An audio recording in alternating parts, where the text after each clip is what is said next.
I guess my job is to say welcome. Welcome, everyone. I'm delighted to be here to talk to you about this work we've been doing at Yale for about 20 years on emotional intelligence.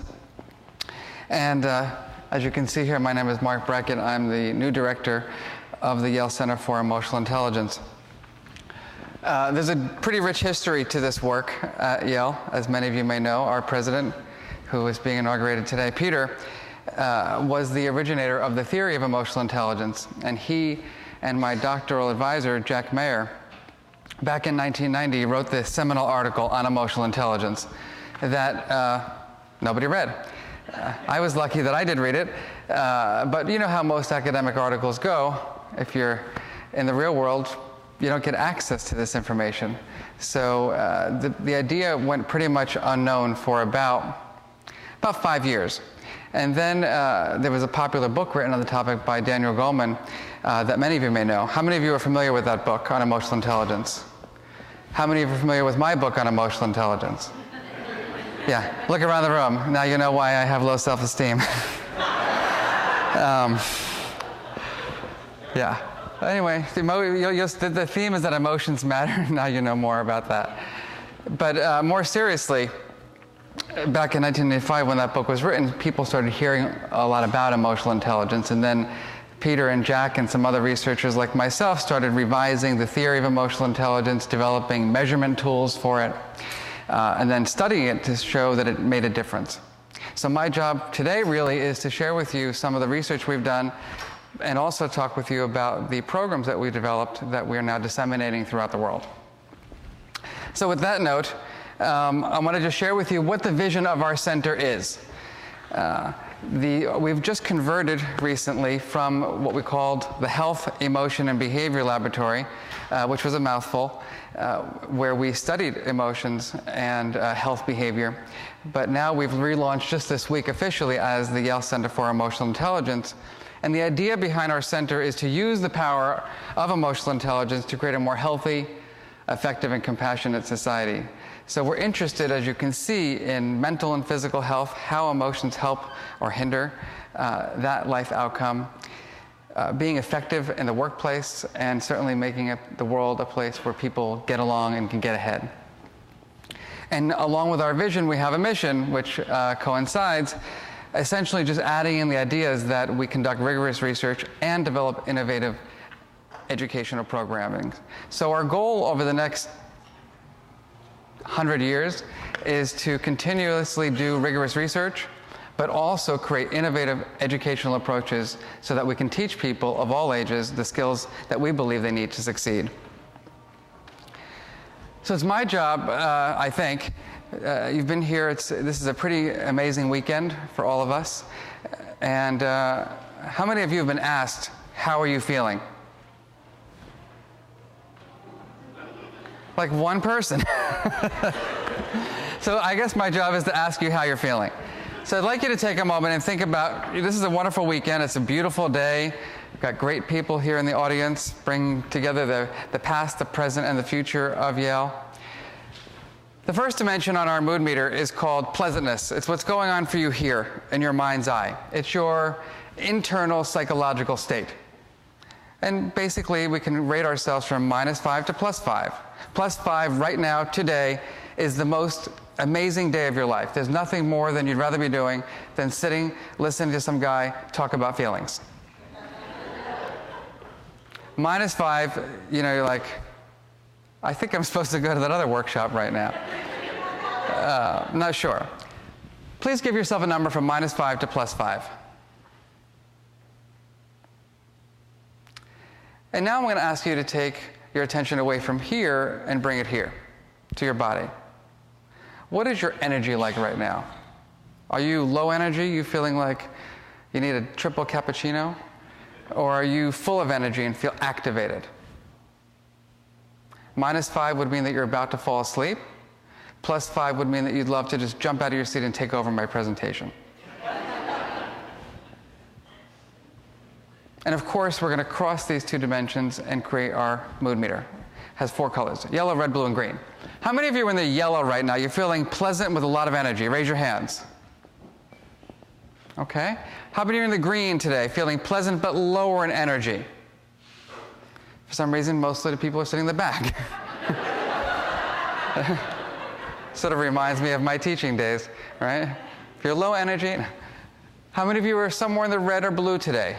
Something's not going right. A little bit red, high energy, and unpleasant. Okay, we're going to keep our eye on you for the day. Blue would be low energy, unpleasant. So most of you are in pretty good shape today, yellow and green. Just for curiosity, is that the reality of your everyday life? For some of you, yes. For some of you, like, no, I'm never yellow or green.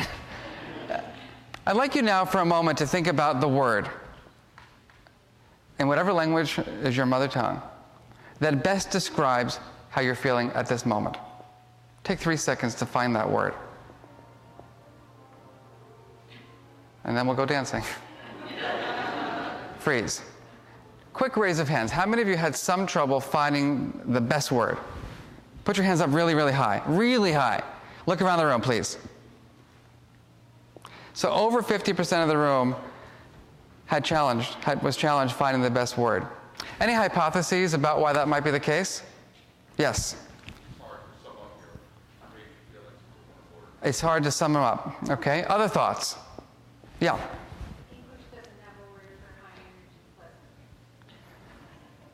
Think about it. High energy with a lot of pleasantness.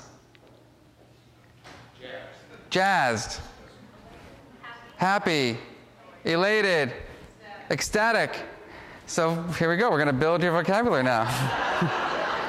You've already learned something. Write that in your evaluation. Other hypotheses? Yes, back there. Sure, so you might be having mixed emotions, like when you lose your luggage when you're traveling, right? You're like annoyed at the airline, you're fearful that you're going to have to go without your clothes, etc. One more. Well, you're sort of assuming we have direct access to our emotions, maybe we don't. Oh, now you're challenging me. So that's possible. It's a possibility. Maybe we just don't have access to our emotional life because why? I'm putting it back on you now. Yeah, it's possible. Or perhaps maybe we've just never been formally taught to go deep into our emotional lives. Just for curiosity, how many of you drink wine? Wow. Okay. How many of you are really into wine? Yes? So, sir, what kind of wine do you like? Italian wine. Italian wines. And what about the Italian wines do you like? I just like the range. The range, what does that mean exactly? The various different fruits. The fruits. Anything else? Smoothness. Any particular notes or flavors or dryness? I like just the classic style. Okay. So you can see, if you like something a lot, you pay more attention to it, and you'll develop a sophisticated vocabulary about it. My hope is after today, perhaps you'll develop a bit more of a sophisticated understanding of your inner lives. Now, perhaps if I had asked you the reason why you're feeling the way you are, you would have had a little more clarity. So take a moment now and think about, you chose a quadrant, yellow, green, blue, or red. And I'm going to ask you to ask yourself the question, why? What's your reason that you put yourself in that quadrant? Who can share? Who's in the yellow? Raise your hand again. Okay, I'm going to use the front audience. Sir, why are you in the yellow? Because I think that way. Just because you feel that way? I feel happy. You feel happy, full of energy, but is there a reason? I just had a long trip. Had a good trip, and everything's fine. The weather, The weather's nice? the rain, the sun. What else can I ask for? So there's nothing to do with my presentation. You just randomly showed up today. It's okay. All right. How about for you, ma'am?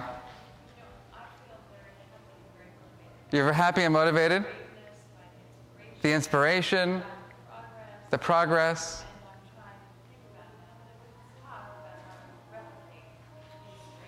Great. Well, that's a nice thing to do.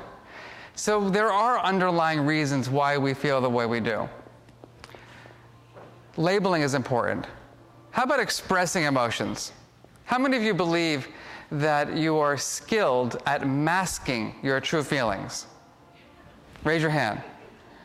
How many of you believe that even though you're skilled, most people read through the mask? Okay. So that's a little bit of a conundrum there, right? We'll talk about that a little later. Finally, I'm going to ask you to think about your strategy. So I'll be here for about an hour talking about this work on emotional intelligence, and maybe you'll go on a roller coaster ride of emotions. Maybe you'll feel inspired, then maybe you'll get a little bored, hopefully not. Maybe you'll get irritated with something I say, you'll disagree. My question for you is, what is your strategy for my goal for you is somewhere between yellow and green. I don't want you to be too excited and jumping out of your seats, nor do I want you to thinking, being in the deep green, maybe like sitting, on the dock by the bay drinking a glass of wine. I'd like you to be moderately energetic and moderately pleasant. So my question to all of you is, what's your strategy? Yes? Look at the positive things in your life. Very good. Other thoughts? How about for this presentation? Remember to breathe. Remember to breathe. That's a good thing. Any other strategies? Yes, ma'am in the red. Pay attention. Pay attention. That's an interesting, I want to just go to that for 1 second. How many of you have ever told your child to pay attention? Yeah. How many of you have even done it like this? Pay attention. Yeah.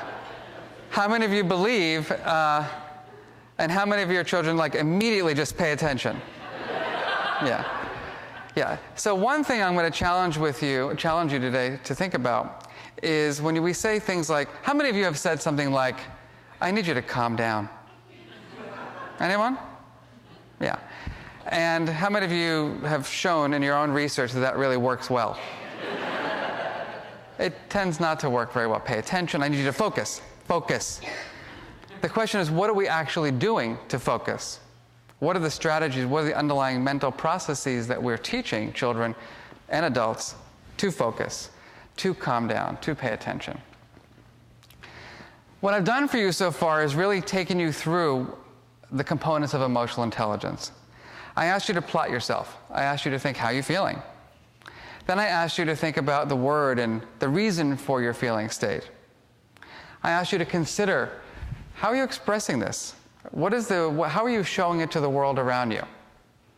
How many of you believe that where you are on the mood meter is correlated with how you're expressing yourself right now? Raise your hand if you're in the yellow, please. Okay, so just to give you a little bit of feedback. Some of you, yellow, high energy, pleasant. I'm not totally, yeah, there we go. Yellow is yellow, yeah, here, right? And then I'm asking you now at the end to think about the strategy. So my hope for you during this weekend is that you're going to be experiencing lots of pleasant emotions. Joy, contentment, excitement, maybe even go to feelings of ecstasy. So what is this thing about emotional intelligence? The historical view of emotional intelligence doesn't look so great, does it? This is what ancient philosophers, Stoic philosophers, even psychologists, educators said about emotion. Passion and reason are antithetical. Rule your feelings, lest your feelings will rule you. So the idea of an emotional intelligence millennia ago, or even just 100 years ago, probably would not have occurred. As a matter of fact, even more recently, I was taking a car service back from the airport, and the driver asked me, he said, what do you do for work? And I said, I study this thing called emotional intelligence. And he said, emotional intelligence? That's an oxymoron. And that is the way most people think about emotional intelligence. How can you be intelligent about your emotional life when your emotions are these idiosyncratic impulses that drive you to different sides, maybe the dark side? What we now know is a much different story, is that emotions matter, and they matter a great deal for multiple aspects of our daily lives. From our attention, memory, and learning. Has anyone here ever experienced anxiety? How many of you are being treated for enough? We know when we're feeling anxious that it's hard to concentrate. I mean, by definition, our brains are we're either ruminating or we're obsessing on something. Think about, for example, a child who's being bullied in school. What it's like for that child.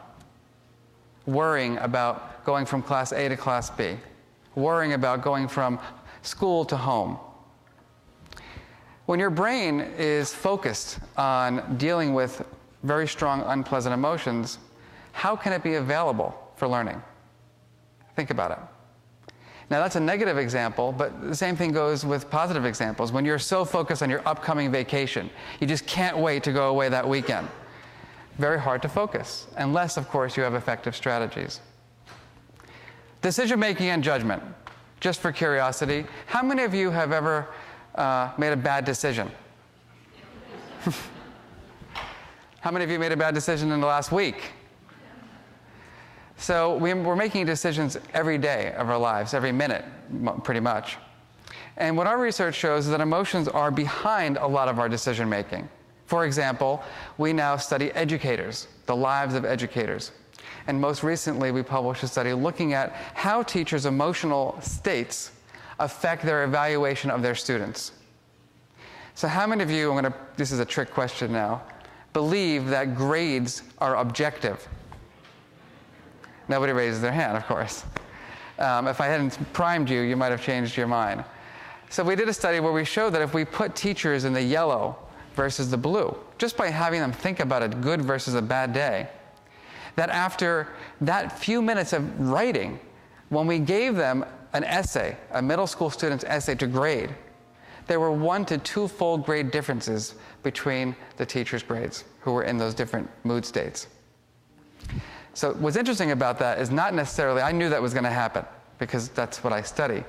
Negative moods are going to shift you to be more narrow. Positive moods are going to make you more expansive. But for me, the most important piece was this. After the study was over, we asked teachers, do you believe that your emotion state influenced the way you evaluated your student? What percentage of the educators said, of course? 0. You're so pessimistic. Again, most, 90% said there's no way that my emotions would have changed the way I thought about this essay. But yet when we showed them the bar graphs, there was a full grade difference. So what's interesting about that is what? What's interesting is that emotions are affecting our judgments and decision making, but we're not conscious about it. We're not aware of it. More soon.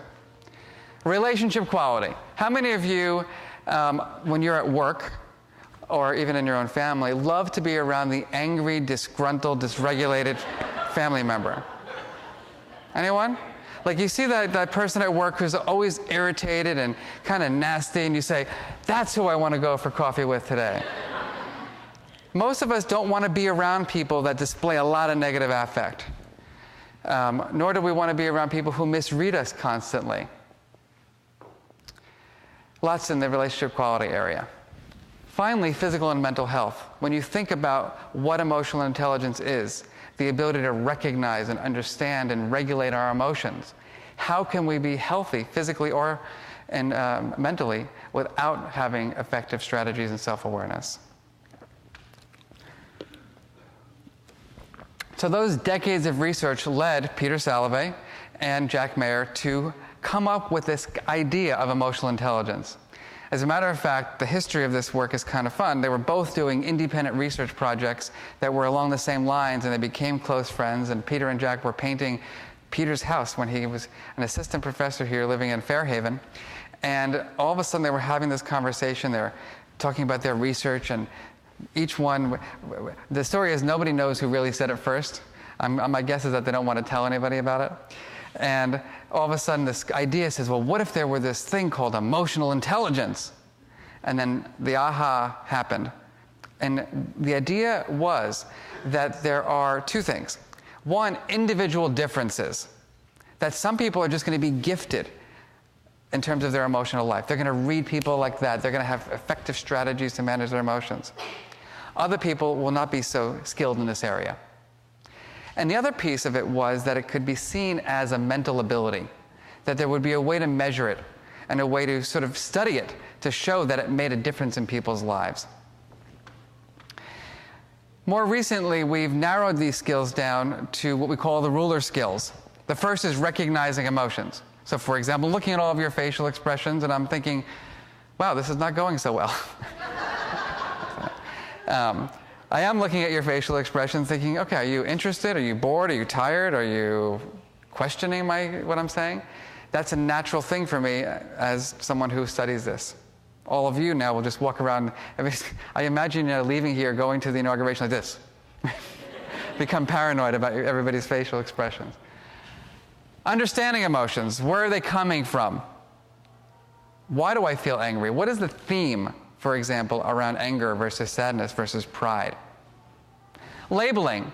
What are the words? Expressing. How do I express myself in appropriate ways in different contexts? And then finally, regulating emotions. So let's break these down a little bit. When we talk about recognizing emotions, we're thinking about it in terms of identifying emotion in oneself, so my own physiology, my own thoughts, and others, by looking at data, facial expressions, body language, posture, gesture, vocal intonation. How many of you can tell how someone is feeling by a conversation on the telephone? You get that vibe, don't you? Let's try it right now. Let's imagine that you want to show the world on the telephone or in person the feeling of compassion. But you're not going to say anything. You're not going to use words. You're just going to use a sound. Are you ready? On the count of one, everyone in here is going to make the sound for compassion. 3, 2, 1, go. Oh, that's nice. So there is something unique about compassion, right? All right, now we're going to do awe. Like you're in awe. I have to be careful because I'm from New Jersey. Awe. The sound of awe. You're in awe of someone or something. Ready? 3, 2, 1, go. Compassion. That sounds a little bit like despair. Let's go back to awe. All right, we're going. We have some work to do. Understanding of emotion. Where do our feelings come from? How do they influence our thinking, our judgments, our decision making, our behavior? That study I showed you earlier. How, when you're in that yellow mode, do you just sort of like say, that's a great essay? Versus when you're in that blue mood, you say, you missed that little, semicolon, or that's not the best word to describe that feeling state right there. So we know that our emotions are constantly affecting our thinking and judgment. As a matter of fact, you can see from our mood meter now, we can move away from language and start thinking about how the brain works and what are the activities that we might want to engage in a classroom in each of these quadrants. Because there is a bias in our culture, right? Everybody wants to be happy all the time. How many of you believe it's realistic to be happy all the time? That's good. Nobody raised anyone raised their hand. It's not realistic. There's death, there's breakups, there's all these things in life. Yellow is great for creative writing and brainstorming, for example. I want to get people in a group and generate ideas for a topic. Let's go. Put on loud music, everyone gets together, generating ideas. Not the best place for deciding on what you're going to move forward with, though, is it? Think about it. You're feeling really pleasant, everything's fantastic. Someone asks you a question, go for it, without really thinking about it. The green is wonderful for building consensus, for getting people's opinions together. Nice, calm energy. So what do you think? Blue. Some people say, blue? Why would I want to ever be blue? Well, has anyone here ever wanted someone to express empathy to them? Please raise your hand. Empathy is a good thing. Empathy tends to be a blue feeling. You're expressing your concern. You're expressing your feelings. You're walking in their shoes. So we want children to be able to generate a feeling of empathy. A lot of people say, red, anger. Why would I want anger? Well, think about it. There's injustices in this world. As a matter of fact, my anger for the way our state, not just this state, but our nation, is dealing with bullying, and it infuriates me. It infuriates me that people think that you can solve problems by creating zero-tolerance policies, or by telling people you have to give bystanders, the courage to stand up to the bully. I was one of those kids who was bullied in school. And guess what? I may look pretty confident now, but at 13, I was pretty introverted and quite sensitive. So the idea that someone is going to tell me to stand up to somebody who's bigger than I am and tougher than I am and say, leave me alone, it's pretty scary. It doesn't really take into consideration a lot of knowledge about child development or individual differences in personality. So that anger that I feel about the way our world manages constructs and ideas motivates me. It motivates me to work harder, to go down to Washington, D.C. and make speeches to lobbyists. So you can see here that from our perspective, from an emotionally intelligent perspective, all emotions are valid and important. It's what you do with them. Think about it. That red is useful, but if you're dysregulated and nasty, not useful. If you convert it to passion, now you have a difference. Labeling emotion, building that vocabulary to describe ourselves clearly. So I do this a lot, and I'm going to ask all of you right now. You have 10 seconds to work with someone where you are, and I'd like to know from you what the difference is between jealousy and envy. 10 seconds, go.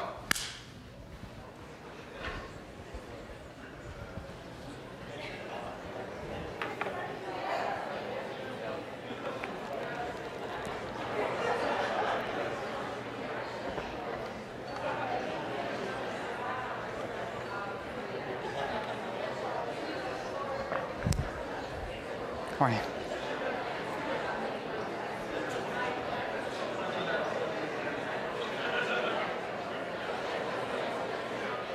Okay, time is up. Who feels confident? Who feels like absolutely confident that they can share? Yes, sir? Envy is when somebody has something that you would want and you're glad for them they have it. Okay. Jealousy is when you don't want them to have it. Okay. So jealousy is more negative than envy, you're saying. Any other thoughts? This is Yale, by the way. You're supposed to be thinking. Come on, people. Yes, sir. I associate jealousy with the life of a couple, marriage, and I associate envy with wanting to have what someone else has. Interesting. So are you a couple? No. No? Okay, well, that's good. Come here. Come here. By the end of the weekend, isn't it? What's your name? Dana. Dana, would you mind coming up? Oh, no. Come on. No, I need you. No. It takes 2 seconds, I promise. I have stage fright. So you're not going on the stage. Terrible stage So everyone, Dana and I, just so you know, we're going on a date. And we're walking down the street, and all of a sudden, what's your name again, sir? Andres. She sees Andres. Just take a look at Andres. Very handsome. He's nice, yeah. But I want you to give him a look like you've never given another man. See, it's going to happen. Now, I notice Dana, right? Yes. Looking at Andres that way. How do I feel? Jealous. So now it's obvious. So jealousy is about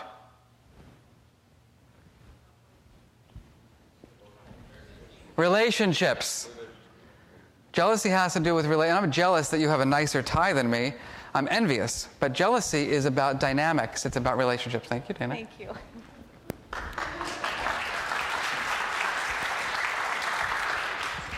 Now, my question is, some people say, oh, well, this is like intellectual jargon babble. Who cares about the difference? I mean, we just use these terms.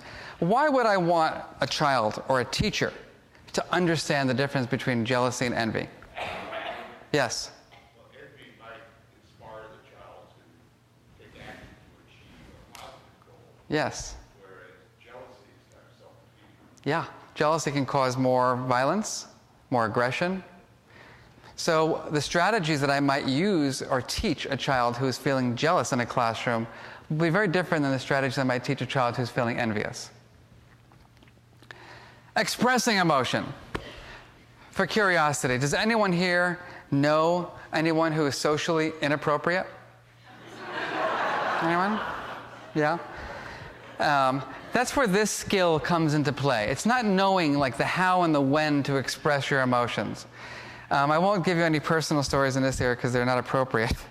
But my point here is that there is that level of appropriateness that has to do with context and culture.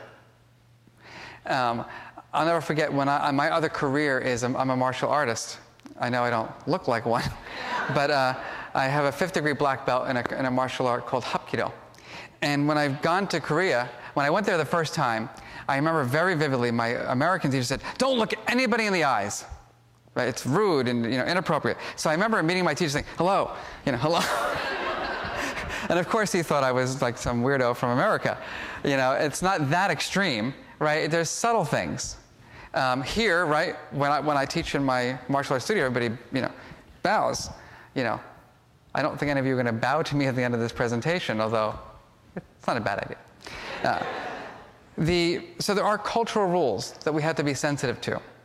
There are rules between New York and Connecticut.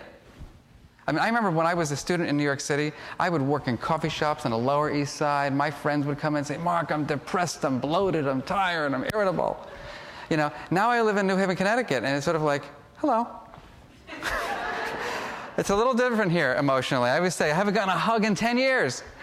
I'm exaggerating a little bit. But there are differences. There are differences in the way people communicate about emotions. Regulating emotions. How many of you believe that your lives would be somewhat healthier, happier, even better, if you had more strategies to regulate your own emotions? Raise your hand. Most people agree with that. It's interesting. Another question. How many of you believe you'd be healthier and happier if everyone who you lived with had more strategies to regulate their emotions?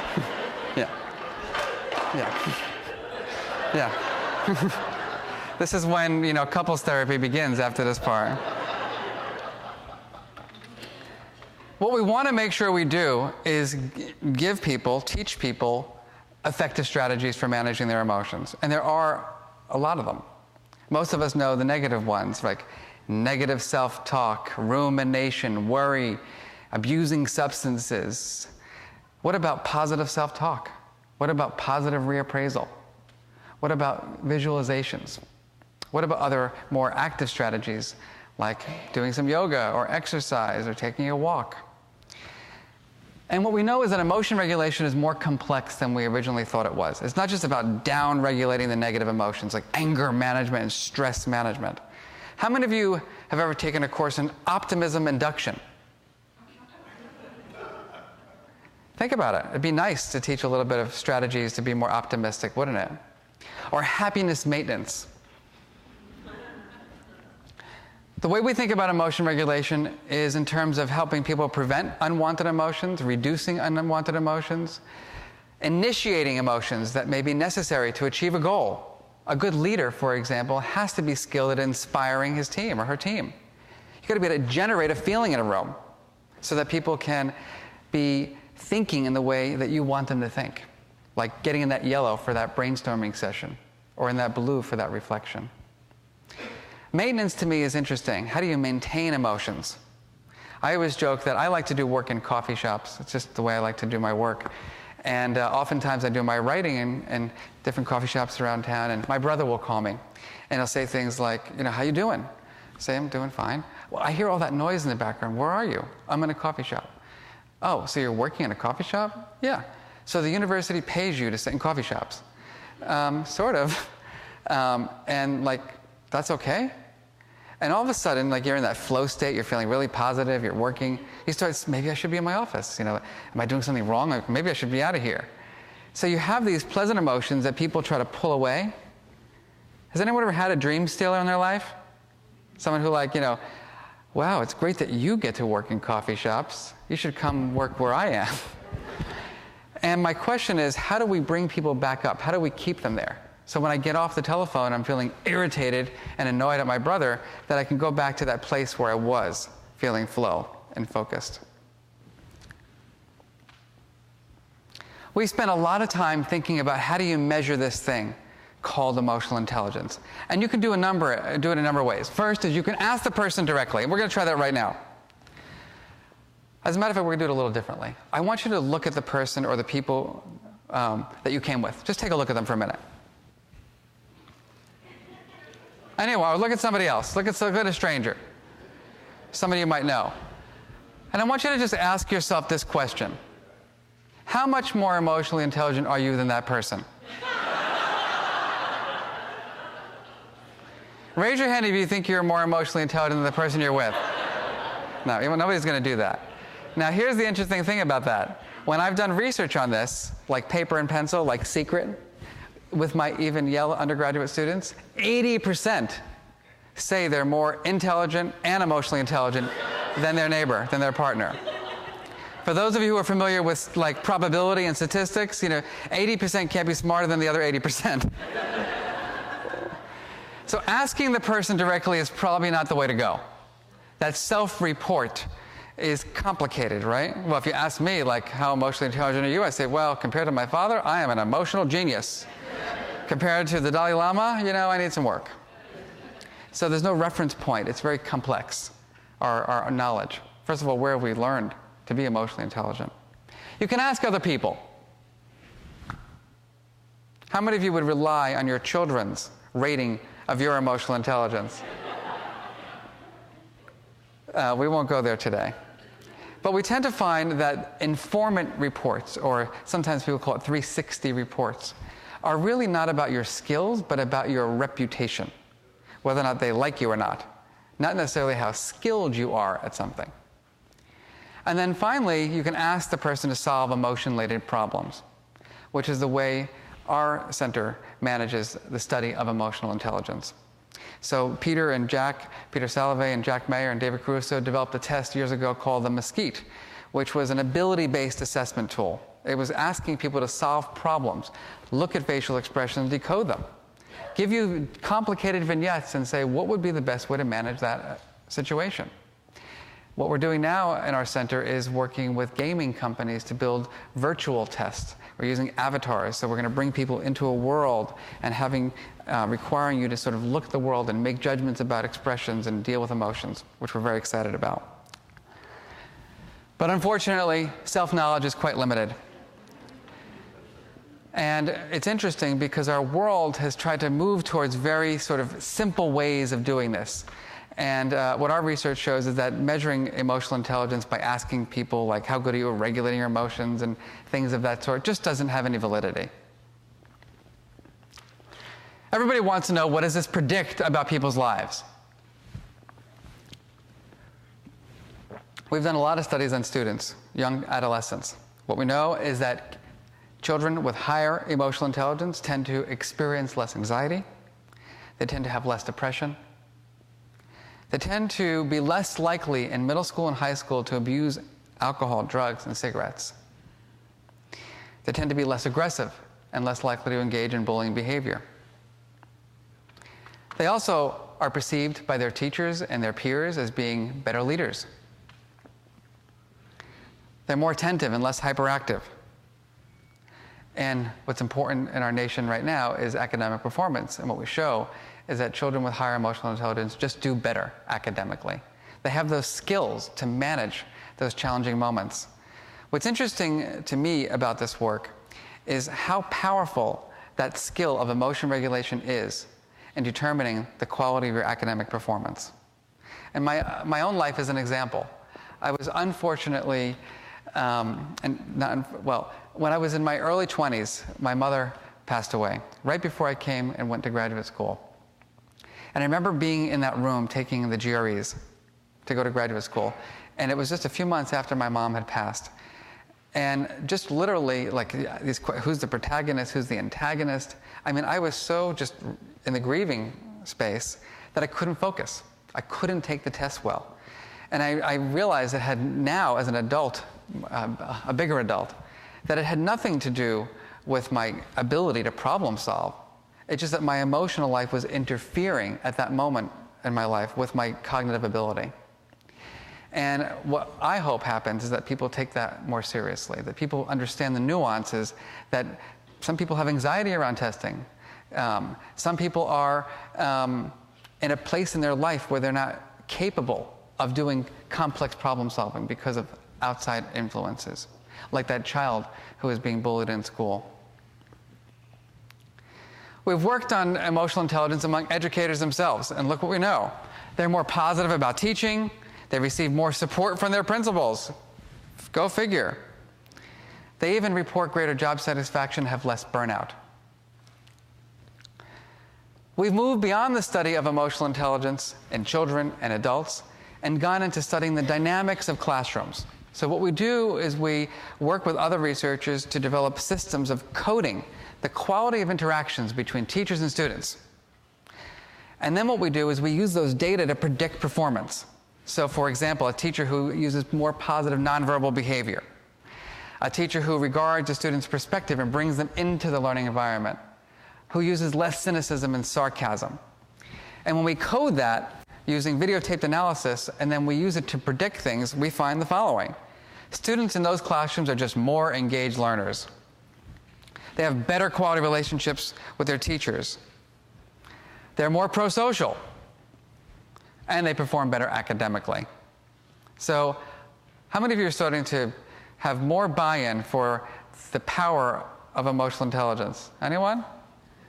If you don't raise your hand, you have to leave. We've also had the opportunity to study managers and leaders of organizations. Because people want to know, well, what does it have to do with the real world, you know, when someone's in their 20s, 30s, 40s, 50s, and beyond in the workplace? And as you can see here, adults, managers of organizations are just better off when they have these skills. As a matter of fact, we did a study with a Fortune 100 company recently where we had the 100 managers of this company take our test of emotional intelligence. And we had the CEO, the CFO, and the COO of that organization do a rating of the 100 managers. And that last question was one I just experimented with, which was this. If you had to leave this company tomorrow, would you do anything to take that person with you? And they had to rate every one of those 100 managers on that particular question. That was the strongest correlate of emotional intelligence. People just want to be around people that have these skills. And it's interesting for me because when here I am at Yale University working with some of the brightest students in the world. And this is my first day teaching was in this classroom actually. And I had about 380 students in my class. And I looked at all of them and I said, wow, in 4 years from now, on paper, you're all going to look exactly the same. You have great SAT scores. You have perfect GPAs. You've studied abroad in a country that I've never heard of. You play an instrument that only 3 people know how to play. But you're going to go apply for this job. And you know, I get about 30, 40, 50 applications a year to work in our center now. I don't look at their grades. I mean, who cares at this point? I know they're smart enough to do the work. So what are the things that I'm looking for? Can they work in it as a team? Do they make you feel comfortable? I actually, because I like coffee shops, I have what I call the coffee shop criteria, which is in the first 30 seconds, if I say to myself, I would love to go to have a cup of coffee with this person and just shoot the breeze, that's my decision making. And because I get that feeling that they're going to be interesting, they're going to be creative, they're going to know how to ask you questions. All the things that we tend not to really teach. People always ask, how does this thing called emotional intelligence develop? And of course, you have nature and nurture. Simple, Psych 101. How many of you, just for curiosity, are biologically predisposed, like me, to be more anxious and worried about things? Anyone? Okay. The front row, so you must really want to... They're like, we came to learn. We want those strategies. So that's the nature piece, right? We all have a temperament, a personality. And some of us are more just prone to being attuned and aware of emotion. We also all grew up in a family. Some of us grew up, were raised by wolves. Some of us were raised by people who really knew a lot about emotion. I have a question for all of you. How many of you believe, as you think about your own childhood for a minute, you didn't think you were going to have to do that today, Like, don't do that to me. Believe that you grew up in a family environment where emotional intelligence was nurtured. Please raise your hand. So a few of you. My goal is for that number to be much larger in the next decade. Every parent should be learning these skills. Every parent needs to know how to talk to their students about emotions. I did a training. I was at a boarding school yesterday in upstate New Hampshire, and I had about 150, 200 parents. And one parent said, "So you mean it's okay for my son to be sad?" And I'm like, "Yeah, it's okay." "What do you mean? Like, what do you mean by that?" She's like, "Well, like, I just want it to be happy all the time." I said, "That's great. But the reality is that he's going to have some disappointments in his life. And, sometimes being there for a little while." Think about some of our most creative people are the artists of our generation. That sadness is what inspired them to develop their products. As a matter of fact, we now have a study that shows that people who are more creative, just biologically, who are more open to experience, only are rated in terms of their products as being creative when they're high in emotional intelligence. And think about it. Why is that? Because when you're creative and you're trying things out, you're going to fail a lot. You're going to have disappointments a lot. And unless you have those strategies to manage that disappointment, that creative potential just will not be unleashed. Our goal is to make sure, as I say, everybody with a face gets trained in emotional intelligence. Because what we know is that when you have that training from preschool to high school and beyond, you have those important outcomes in life. So I think we're here. I asked you this question already. Most of us didn't get this training. And most of us don't have concrete tools. So what I share with you for my last few minutes is, what do we do in schools and other organizations about this thing called emotional intelligence? And we've developed an approach that we call RULER. People in New Hampshire tend to call it RULA. Makes me crazy, but it's okay. And the idea behind RULER is that educating the mind without educating the heart is no education at all. Not an original quote, by the way. Millennia ago, this was said. My question is, why is it taking until 2014 for our nation's education system to take this seriously? Still pushing. We have a lot of work to do. We have what we call the anchors of emotional intelligence. How many of you remember when you were in school that there were rules? Classroom rules, school rules, right? No running, keep your hands to yourself. Only talk when, this years ago was probably, only talk when spoken to. I mean, all these crazy rules. What we find is that, how many of you like to break rules? I hate rules. I love finding a way to break those rules. We decided to move away from rules and say, let's think about the environment that we want to create. Knowing that positive climate in a classroom matters so much, how can we be what's the word I'm thinking of? How can we be intentional about creating it? So we ask kids and students, how do you want to feel in school? You'd be blown away by what they say. They say, I want to feel respected. I want to feel supported. I want to feel valued. I want to feel empowered. I want to feel inspired. And then we say, well, what do you have to do on a daily basis in order to have those feelings? What are the behaviors that you can engage in to make sure that everyone in your learning environment feels that way? And knowing that there's going to be conflict and aggression, what can we do to prevent it and manage it? And that's done from the leadership down to the student level. We've learned that mood meter already, building that self-awareness. The third tool is called the meta moment. As you can see, it has 6 steps. This is our tool for self-regulation. We make very strong claims in our research that if you take the 6 steps of the meta moment seriously, you can avoid the 12 steps later.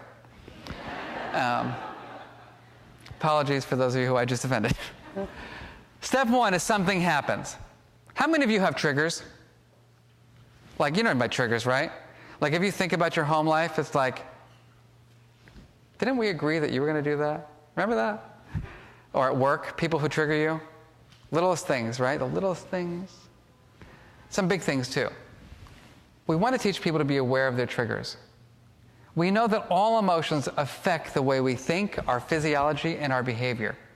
So what we're doing is giving children and adults that knowledge of how our emotions are affecting the shift in our thinking. How many of you have been angry in the last month about something? Anyone? How many of you notice when you've been angry, like you're angry about everything? Do you know what I mean by that? Like, I'm not just angry. Do you remember 3 years ago when we went on vacation? Do you remember that time? Do you remember that? Do you remember last week you promised you were going to pick that up for me? Do you remember that? And do you remember when our child was born? I mean, it's like, you just go back and you just start digging for that, because anger is one of those emotions. You just search for all the reasons. We want to stop that from happening. So you go to step 3 and you take that breath. You activate your parasympathetic nervous system and you take that breath and you bring that hijacked experience down a little bit so that your prefrontal cortex can help you to problem solve and make sense out of it and do something. Because when you're hijacked, how many of you experienced that hijack, honestly? And there's no coming back. I'm going for the jugular. Step we have, see? This is evoking a lot of emotions. Step 4 is seeing your best self. For us, it's important to have motivation to be regulated. I joke a lot. I say, sometimes I take that breath, try to calm down, and I say to myself, wow, how am I going to just rip your head off? So it's not enough to just breathe.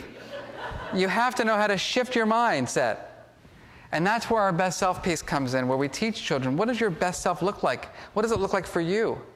This lecture is bringing back memories, because I got the idea for this best self piece working with my colleague Robin, and also by teaching a course where one of my students wrote an article about my course on emotional intelligence. And the article title was The Feelings Master. And I was a little embarrassed by it, of course, like the Feelings Master. But then I started thinking, wow, how's the Feelings Master walk? The Feelings Master has good posture. I tend to be a schlepper, No, and then the Feelings Master has students. I get some of those winners, like Professor Brackett, I've got a question, but I'm not sure you're going to know the answer. Love those students, And that Feelings non-master is like, all right, you're kidding me, right? Like, you're kidding me. You're kidding me. Did you know about the research that I do on emotions and judgments and grading? Do you remember that? So I can't go there. I got to be the Feelings Master. The Feelings Master says this is a teachable moment. Let's talk about that. Do you think that's the best way to approach your professor, to engage him in the process of higher order thinking? And then when we have that best self activated, we can strategize effectively. We can choose and use adaptive versus maladaptive strategies and then have more success in our social interactions. Knowing that sometimes problem solving doesn't work, that you try it in the moment but you fail. Even I've been working on this stuff for years. Even at home sometimes I think, Mark, you're the Feelings Master, and then that piece from here says, and he doesn't care right now. Go for it. And then, of course, I'm sleeping alone on the couch that night. But you never regret taking him at a moment. I can promise you that. You never regret being your best self. You always regret being dysregulated. Problem solving. We have to teach our children, from our perspective, to empathize, to build perspective-taking skills, to not just look at it from the me, but from the we and the us and the our. So when we have a conflict in schools, what we do is say, it's not just about you. How did you think the other person felt? What were they feeling just before that whole argument got started? And get them to really think about the dynamic in the relationship. And that's our blueprint. And very importantly, we train everybody with a face. I don't care who you are in a school, whether you work in the front office, or whether you work in the back office, or whether you're the superintendent or the preschooler. Everybody's learning this stuff. And we have a theory for why that makes a difference. We don't just sit in coffee shops all the time, by the way. We actually do science. And what we know is that when you train leaders, teachers, and staff, when you train this classroom and give that curriculum in that classroom, and when you bring in families and teach parents the same skills and the same tools that their children are learning, great things happen. You get to enhance the skills of all people in that environment, and that also helps to shift simultaneously the culture. So there's a common language. So a superintendent can walk into the preschool and say, hey, how are you feeling today? And the little boy will say, I'm in the yellow. And me too. What's your strategy? I'm going to stay there. And then we show in our research that when you enhance people's emotional intelligence and shift the culture and climate, you get those important outcomes that we all care about for our children and the adults involved in their education. Better engagement and achievement, better relationships, less bullying and aggression, greater health and well-being. Just do it at the end. We've done a number of research studies to show that this stuff really matters. Experiments in schools to show that when schools can adopt this approach, these are the kinds of outcomes you can expect. Less anxiety and depression. Children become better problem solvers, have greater social and leadership skills, experience fewer attention and learning problems, and they also perform better academically. That climate that I said matters so much, we've shown that we can shift that as well. We shift between 10 and 50% in just 1 year. All three of these. The emotional climate. Children feel more engaged. They want to be there. The instructional climate. Teachers become better instructors in general. Better modeling of language. Better classroom management.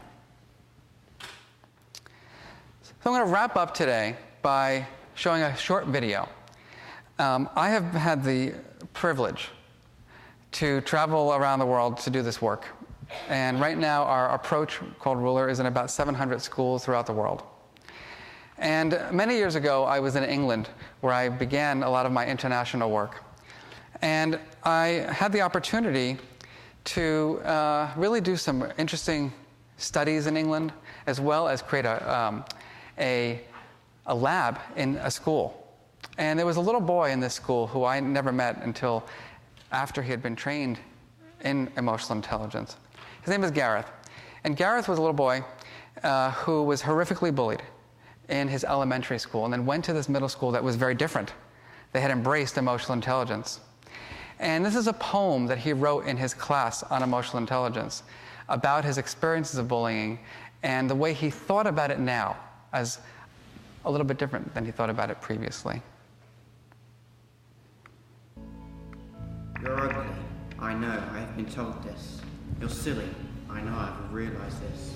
You look like an alien. I know this has been pointed out to me. You have big eyes. I know I have looked in the mirror. You can't be a pilot, you're not smart enough. It is possible, I have considered this. With every insult you invent, it's strange but it's true. You point out my many failings and help me to improve. As you highlight my many weaknesses, you also highlight my strengths. My ugliness leads to my kind personality. My silliness brings laughter to the world. My resemblance to movie aliens only highlights my intelligence. My big eyes portray my feelings and widen my view. I may not make it as a pilot, but I could be. You see, every insult you invent gives me a view into your mind. And though I have many problems, I feel sorry for you. Why, oh why, do I feel sorry for you? Because your mind cannot break free. The wall of insults you build limits your mind and feelings. So soon as you don't stop, you'll turn inhuman and have the biggest problem of all, loneliness. Think about it.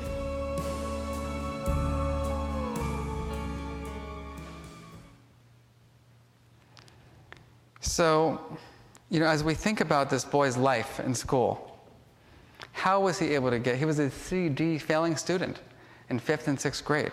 How could he have been successful when that's the way he felt about his life, when that's the way he thought other people felt about him? Gareth went into this school where he was feeling much safer, more confident. He was developing skills. And he wrote this poem, and originally they were doing public speaking, and he said, I'm not ready, and I'm scared to share it, because I don't know what's going to happen if I share it. And the teacher, of course, having been trained, said, well, you know what, Gareth, that's okay. You don't have to share it right now. But is it okay if I share it with other teachers? He said, that would be fine.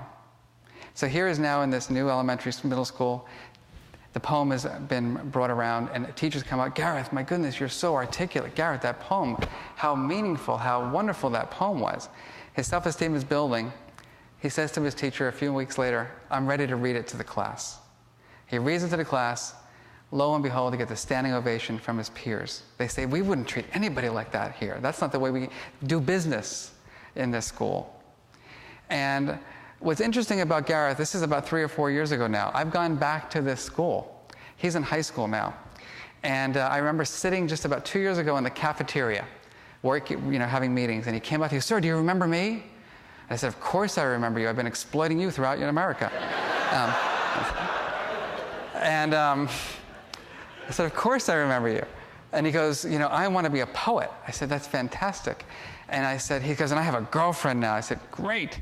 And he said, "Do you want to read some more of my poems?" I said, "Absolutely." And he's like, brings me this pile of things. And he walks away and he says, "Sir, look for me on the bookshelves." I can take credit for Gareth because I wasn't his teacher. And I get emotional just thinking about it, because when I think about what it was like for him, like it was for me, in elementary school, not having that ability to connect, not having that ability to feel safe and valued.